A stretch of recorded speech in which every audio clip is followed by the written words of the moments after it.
yesterday, and that Wi-Fi was ass. Yeah, we was at it was McDonald's Dirty Friday. Had the you know, make sure it's let me see, it's facing that way. Yeah. Perfect. All right.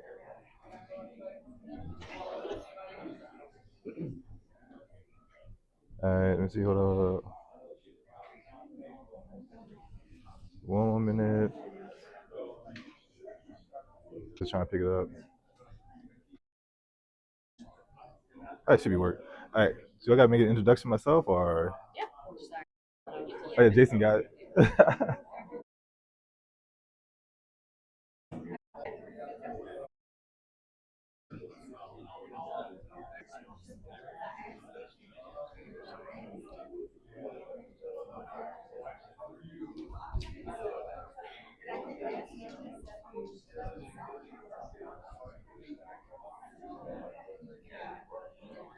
Mic check. Mic check. Mic check. Mic check. Yeah. All right. All right. Look at everybody's ready. Ladies and gentlemen, if you would please a big welcome to John Isiah Walton.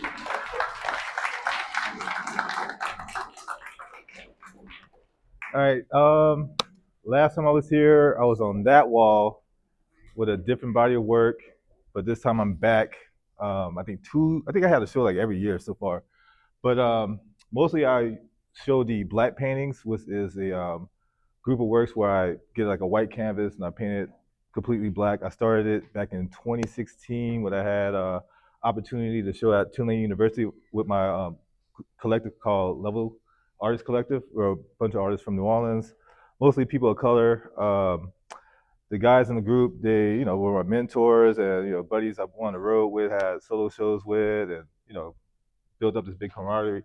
But during that time, the shows always featured this vernacular of work of black paintings. And this groupings of black paintings depict more surreal, not surreal, but it depicts landscapes, mostly in the Fifth Ward. I know you guys heard of the Lower Ninth Ward, the regular Ninth Ward, 17th, all of the iconic ones that you hear about all in the media, all in the news. But mostly these paintings just are in the city park landscapes of the botanical gardens, Bayou St. John, and I would say the model and the shapes of these canvases are all square because I usually go to the Noy Gallery in New York. And it's mostly a bunch of Austrian artists like Gustav Klimt, Egon Schiele, all those guys, Oscar Kokoschka. But I was a really big fan of Klimt when I first started painting. And everybody knows about his portraits and his gold period and stuff like that. But the one thing I always thought was interesting was the landscapes because they were always like done in this weird style where it looks like it's realism, but they have like a more, I would say, a more abstract, like the impressionists. Like they had that feel to it. But I had to do a lot of research, over the years, and I was like, man, they do look kind of Japanese a little bit, the way Gustav Klimt did it. And he was influenced like Van Gogh and the guys from Hokusai and all these other Japanese woodblock printer making artists from Japan when they lift up the trade agreement, the whole thing about Japan not being able to trade anybody outside the community, and the Europeans got a hold of a lot of the works, and they started doing their own interpretations of landscapes and stuff like that. So 200 years later, here I am.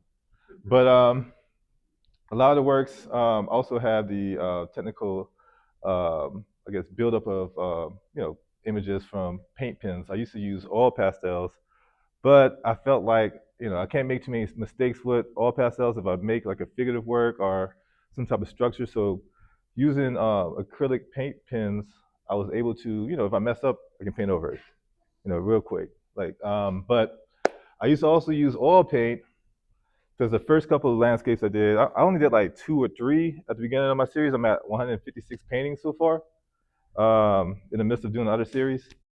And I would say switching over to acrylic also is forgiving more, authors basically depicting Have you guys ever been to the Botanical Gardens in New Orleans?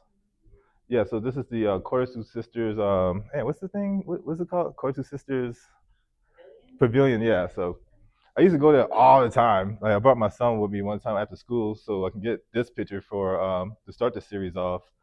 And it took me like maybe 3 weeks to get it done, and I needed it for the show, you know, for this month. And that was like back in February. And then I got an email from a collector that I missed. I guess it went to my junk mail, and she was like, "Hey, we got this auction at Noma. I wonder if you can be a part of it." So I was like, "Man, it's kind of late, but let me, see if I can get in there." So I had to use this painting for the auction, and it got sold. But luckily, the collector let me borrow it, so we can complete the whole series. But most of the paintings you see in here are photographs I took of the sites I went to. This one took me maybe the longest. It took me like 3 months because they had like different colors of the of this little structure right here that I had to like create on my own because it was kind of like bland and orange and that orange dusty brick color and all the landscape around it, like the shrubs and stuff, were kind of like not really interesting. So I had this idea of not trying to paint every leaf. So I had this other idea in my other paintings where I do these things to reference. I call it cybernetic shadows, like leaving your digital footprints. Like how they have the grids and stuff, and you see people do like 3D models and stuff like that. So instead of having an idea of using 3D models, I'm like, man, look, let me just make that the grass and like the shrubbery. So it worked out. It kind of worked out in here also. This is the first time I did it in here. So I outlived it in that one, and I definitely super outlived it in this one. So because I didn't want to add any cars because I feel like adding car models and vehicles in your paintings it's gonna kind of date it a little bit. So you wanted to have like this. I wanted to have like a timeless aspect to what the viewers will see in the future. If they don't mold up or get messed up, and I think that was like a perfect idea. But it's also wild to take stuff out of a picture you take because now you gotta like be creative and add your own. I call it filler in the back of a lot of these works. But I think the first ever black painting I made was about the abandoned park of Six Flags in New Orleans East. And I watched the Vice documentary. I used to grow up back there, like not too far. So yeah, I used to go through the parking lot and then bring you to where you need to go. And yeah, to see that and then see the documentary about the abandoned park and all life taking over, it was like, all right, this would be perfect to start off, this new body of work. And I did another painting based off of another botanical garden scene. This is before I even started doing the square formats for these. And it's like two raccoons and stuff like that. I saw some like mysteriously in there, and I was like, I don't know, I want to be here too long. I ain't making taxidermy pieces like that, with a T. So I found myself also years later working with I think it was Octavia Gallery in New Orleans. They had this partnership with the Botanical Gardens where they were doing I think art in the gardens or something like that, like an auction. So I did a couple of still life paintings of some cactus lives in the Stove House, which is in the Botanical Gardens, and I did like 8 of them at this point. So it was only right for me to continue the whole idea of what is beyond the plant lives and these little scenes. So it was pretty easy to get ideas because another room I have like the big structure that's in the city park where a lot of people take pictures and stuff like that. And I think they had one where they had this painting called Two Ducks, where I saw this house. I always pass by this house when I go home. It's off of Bayou St. John. I was like, man, this looks such like a European like villa structure. So one day I was like, all right, my son was in the back seat. I was like, I gotta get a picture of this. I gotta get this body work going. I felt like a stalker, man. I was like going through the shrubs and stuff, and like taking pictures. I felt like a personal agent doing some discovery work for somebody else, but I was doing it for me. But I think this one was the hardest one. And once I got figured out the formula for that, this one stayed on the east a little bit too. But I had to like come up with an idea of how to do grass. I didn't want to paint like every like a little gesture, so I just like went into my pointillism bag, just asked George Seurat from the grave, like, what do I do, bro?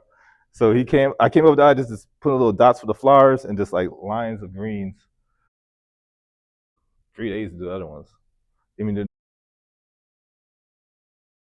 more inspired. I think so far I got Helena Moreno, gallerist, Leslie Claire Spillman. I got a couple of other, restaurateurs and all these type of other people of influence in the community.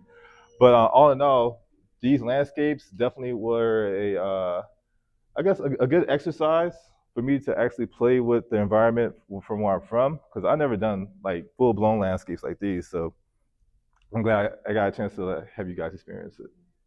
Anybody got questions? So So it sounds like you have kind of a process-based kind of thing that you've done 150 of these. What have you learned about the subject? Because if the subject is like these landscapes, and you start to get a set pattern. What are you learning about the subject matter that you're over the course of doing these? well, most of the black painting works have to do with I guess imagination plus topic, and then I go ahead and whatever artists I'm influenced by, I try to implement those ideas and just filter it to how I need to just have my own creative, I guess, visual vocabulary or whatever. But with these, it's kind of like it's not as hard as a doing a portrait, but people will show up and maybe take pictures of the spot that I painted to compare notes. So the one thing I have discovered was to just go back and look at all the guys I use as my inspiration and heroes. That would be, Claude Monet, because I did the Racine's body of work, which has nothing to do with black paintings or anything like that, but just getting rid of lines and just doing full fluid, like I guess paintings with colors and just going for like the abstraction. I also put figures in the work also, so there was that obstacle of that happening also, just depicting stuff of how it needs to be.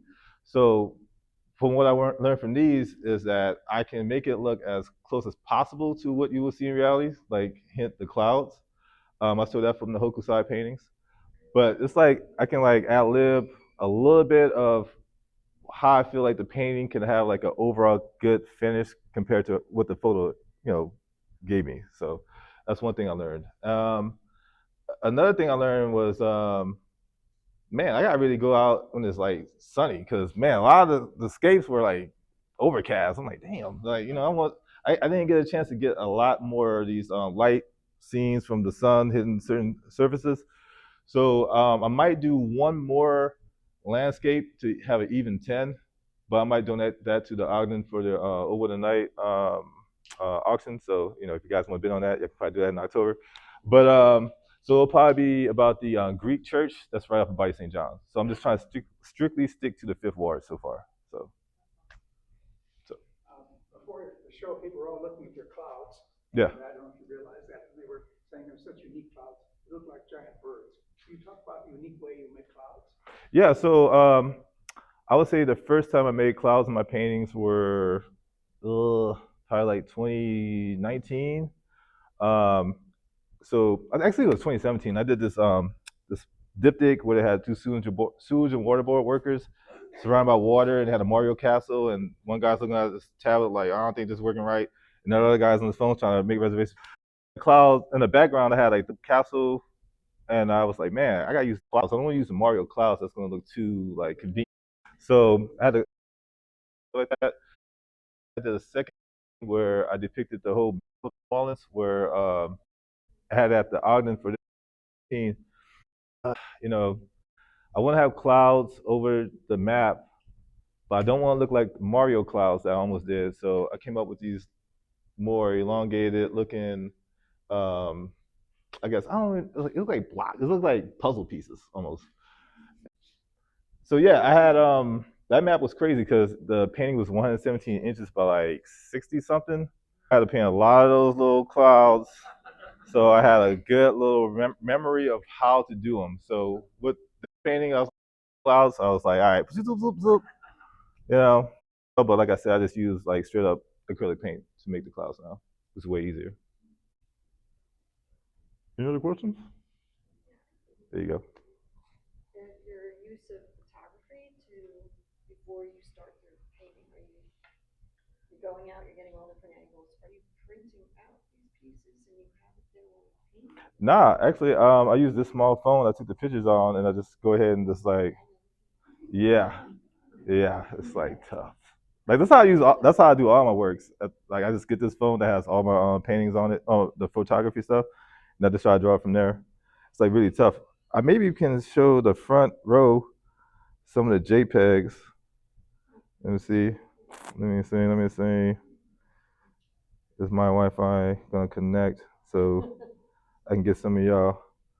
You can probably just look at the first one. There you go. You probably pass it down the row.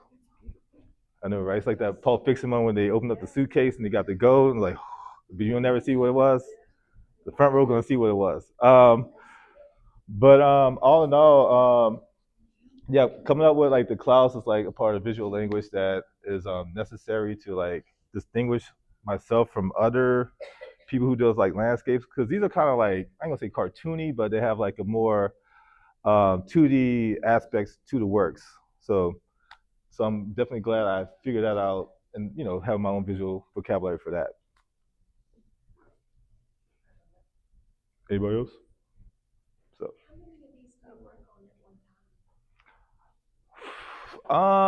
shoot, for these, I use actually when I work on paintings, I usually work on two at a time because somehow I got gifted an extra easel. So I bought one that was like $800 back in like 2007, and then I had bought actually the other two was probably gifted. So yeah, with those, I try to use everything as much as possible that I have that's gifted to me because I ain't buy it, so I gotta be grateful. But long story short, I think I probably worked on these one at a time, but I was doing them so fast it felt like I was doing two at a time. So if you turn the light out, are the colors reflected? Probably not. You might be able to get like a black light, but the gold ones they might be reflective. I think I have. I think this might be a little bit reflective because they have like the gold in this building and this bush right here. But I know two of them in the other room probably have like a reflective aspect. But I try to switch it up because I call some of them my red line paintings. This is one that has the red lines in it. And I think the other room has a more like a yellow. But I always try to switch up like the paint pens, outlines so they all won't just be one like, oh, this is a white line painting, like, oh, this one has this, and they can brag about their friends if they collect it. So they can compare lines. Anybody else? Any other questions for John? Wonderful work. Yeah. Thanks,